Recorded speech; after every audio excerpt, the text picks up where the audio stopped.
Welcome to your deep dive. Today, we're going to kind of go beyond the headlines. We're going to go into the mind of Donald Trump.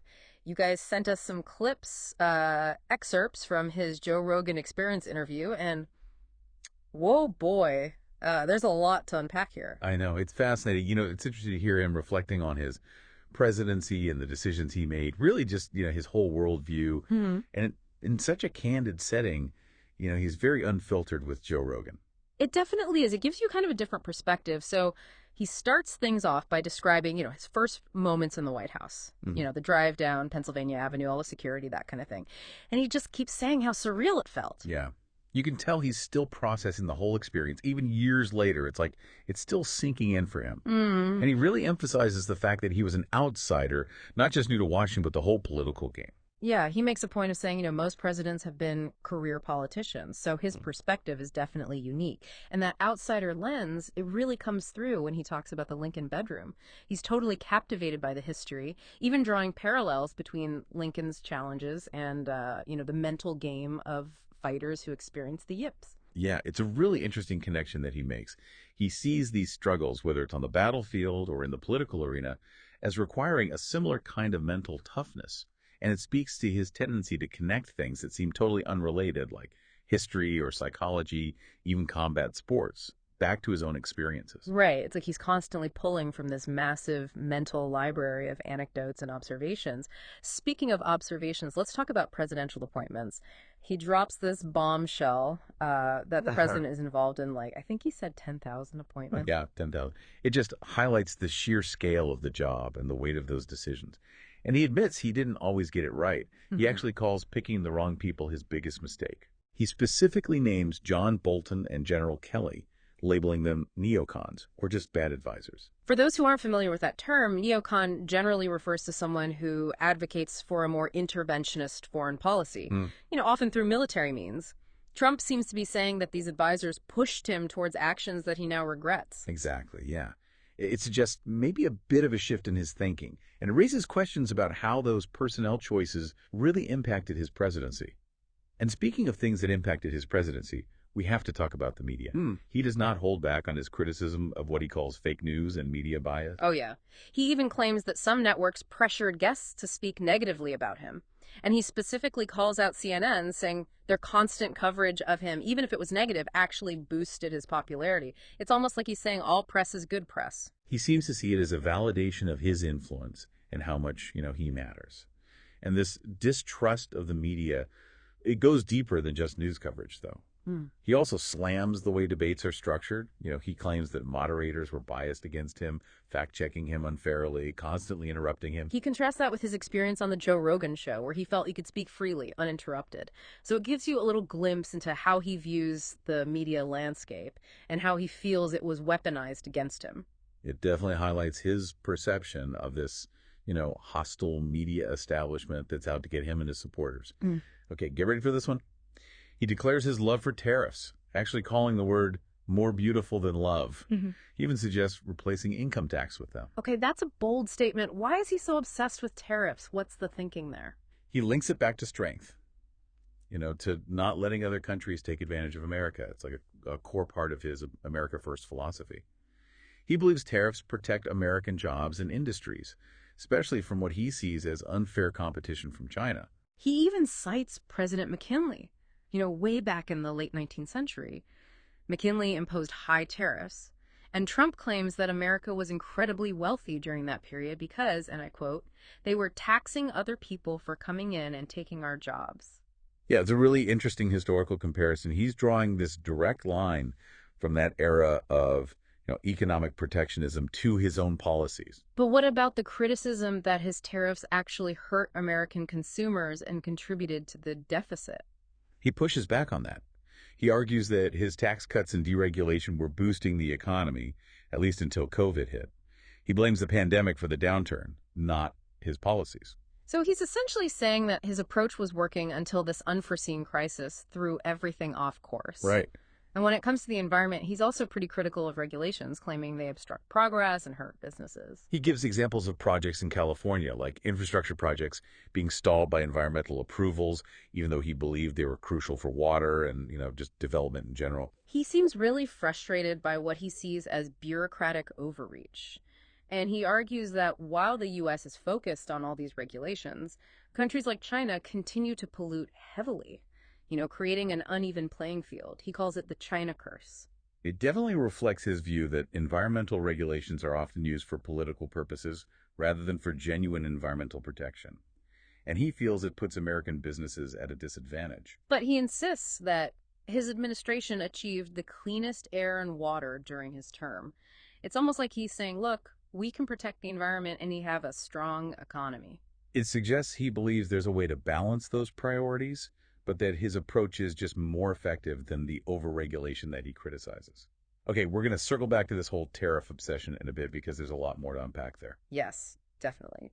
But first, let's shift gears and talk about nuclear concerns. This is where we see kind of a different side of Trump, one that's deeply worried about the dangers of nuclear proliferation. He highlights the threat posed by countries like North Korea, and he talks about the sheer destructive power of modern nuclear weapons.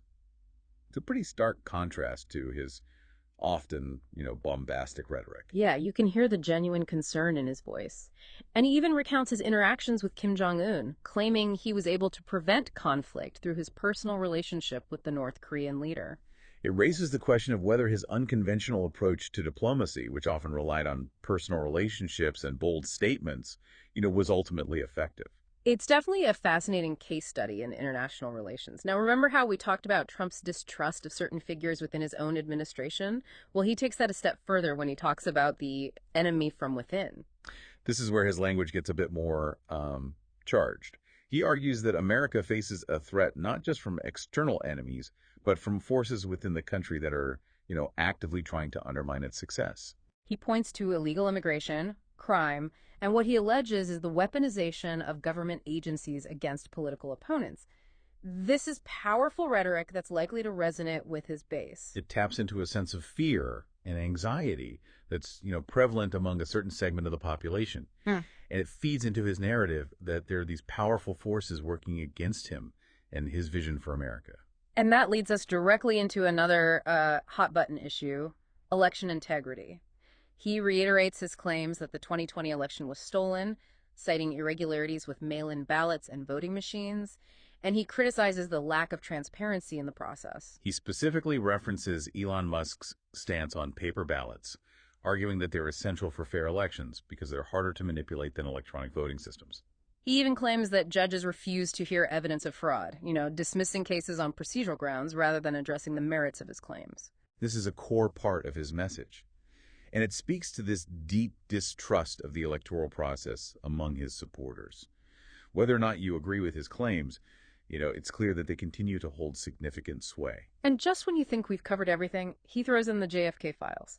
He explains why he only partially released them, despite promising full transparency during his campaign. He says he was persuaded by good people to withhold some information, citing concerns for national security and the privacy of living individuals who might be implicated. He does hint that he'll release the remaining files if he wins another term, suggesting they contain, potentially explosive revelations.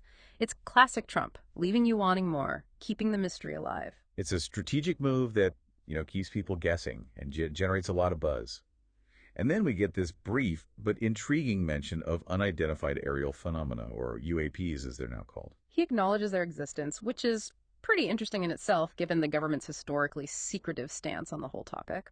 But he declines to elaborate on what he knows, suggesting that he might possess classified information about these phenomena that he's, not at liberty to discuss. It leaves us wondering, what exactly does he know? It adds another layer of intrigue to this already fascinating interview. Okay, that was a lot to cover. We've gone from the Lincoln bedroom to nuclear weapons to the China curse and everything in between. It's remarkable how wide-ranging this conversation is. Before we wrap up part one, let's touch on Trump's reflections on leadership. Okay. He contrasts his approach with that of the Biden administration, criticizing their handling of, the Afghanistan withdrawal, the war in Ukraine, and the economy.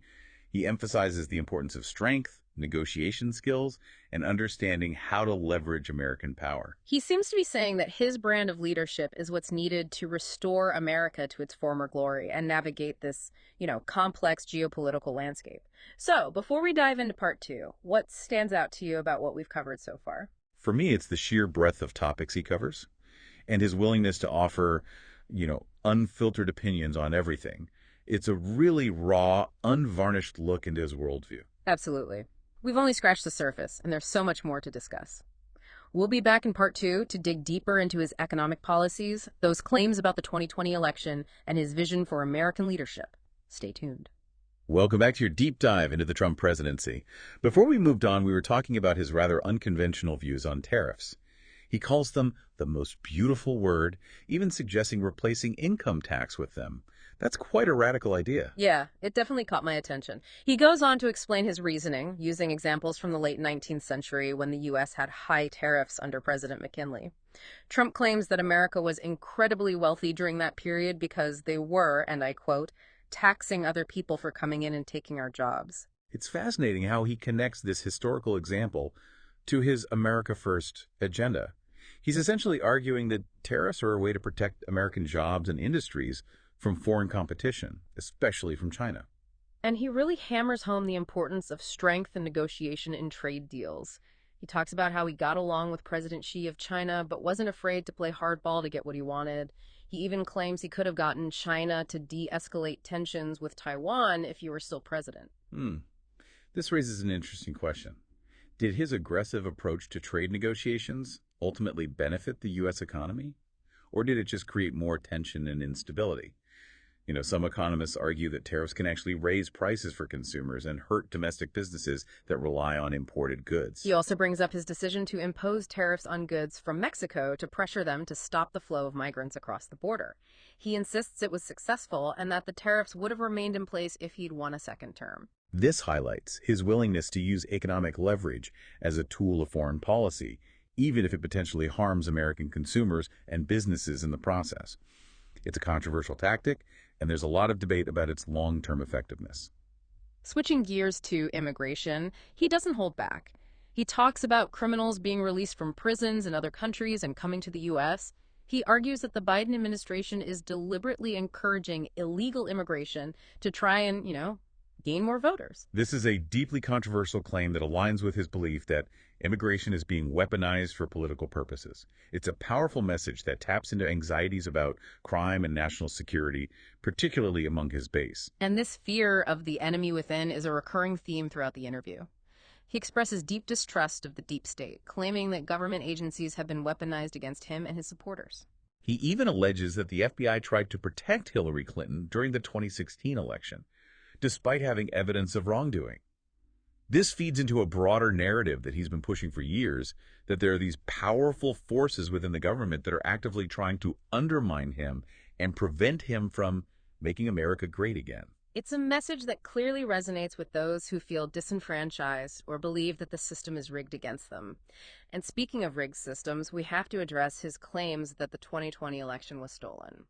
He spends a considerable amount of time outlining his grievances, focusing on what he sees as widespread voter fraud, particularly with mail-in ballots. He also criticizes the use of electronic voting machines, arguing that they're vulnerable to hacking and manipulation.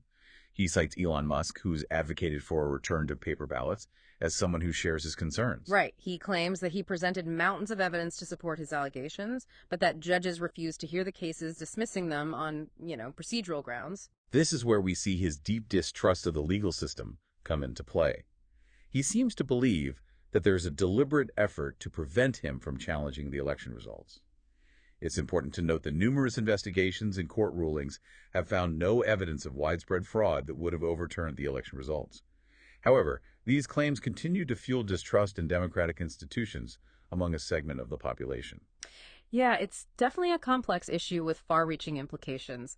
He suggests several solutions, including stricter voter ID laws, eliminating mail-in voting, and a return to paper ballots as ways to restore integrity to the electoral process.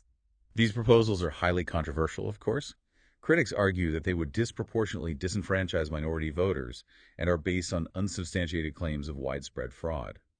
The debate over election integrity is likely to continue and really reflects the deep polarization that exists in American society today. Now let's move to something a bit more mysterious, the JFK files.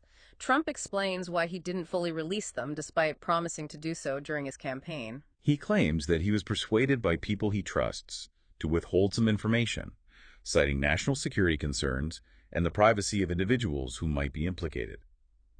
It's worth noting that presidents have historically asserted executive privilege to keep certain documents classified, even after leaving office. He does suggest that he'll release the remaining files if he's elected again, hinting that they contain sensitive information that could be damaging to certain individuals.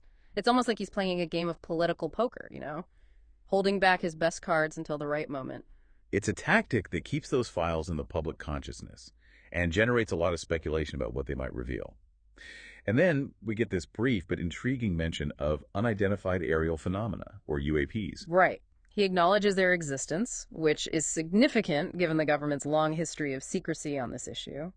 But he refuses to elaborate on what he knows, simply saying that he has information he can't share publicly. This leaves us with more questions than answers. What exactly does he know about UAPs? Could it be related to his decision to run for president again? His comments tap into a growing public fascination with the possibility of extraterrestrial life or government cover-ups. It definitely adds another layer of mystery to this already complex and enigmatic figure. This deep dive is full of twists and turns. It is. And just when you think we've covered everything, there's one more intriguing topic to discuss. Trump's analysis of combat sports, specifically boxing and the UFC. Oh, yeah, he goes deep on that.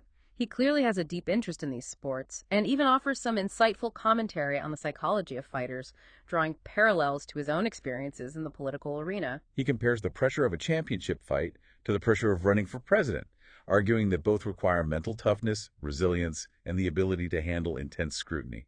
And he even talks about specific fighters, like James Toney, who famously transitioned from boxing to MMA, and analyzes their strengths and weaknesses.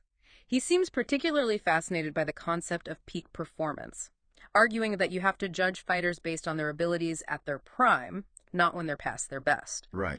It's interesting how he relates this back to politics. Could it be a veiled reference to his own age and the perception that he's no longer as sharp as he once was? It's certainly possible, but he also seems to be suggesting that he's still at the top of his game and ready to take on the challenges of another presidency. We'll explore that more in part 3. But before we wrap up part 2, I'm curious, what are your thoughts on his fascination with combat sports and how he relates it to leadership? It provides a really unique window into his mindset. He sees politics as a battleground where strength, strategy, and a willingness to fight are essential for success. Whether you agree with his approach or not, it's undeniable that he brings a certain fighter's mentality to the political arena. Absolutely. And we've seen how that mentality has shaped his policies, his rhetoric, and his interactions with world leaders. When we come back in part 3, we'll delve into Trump's thoughts on the future of American leadership and what he believes it will take to restore the country to its former glory. We'll also examine his views on healthcare, technology, and the challenges facing America in the 21st century. Stay with us. Welcome back to the final part of our deep dive into the Trump presidency. Before we went to the other segments, we were discussing his analysis of combat sports and how he relates that fighter's mentality to leadership. He seems to see this real stark contrast between his approach and what he views as the weakness of the Biden administration.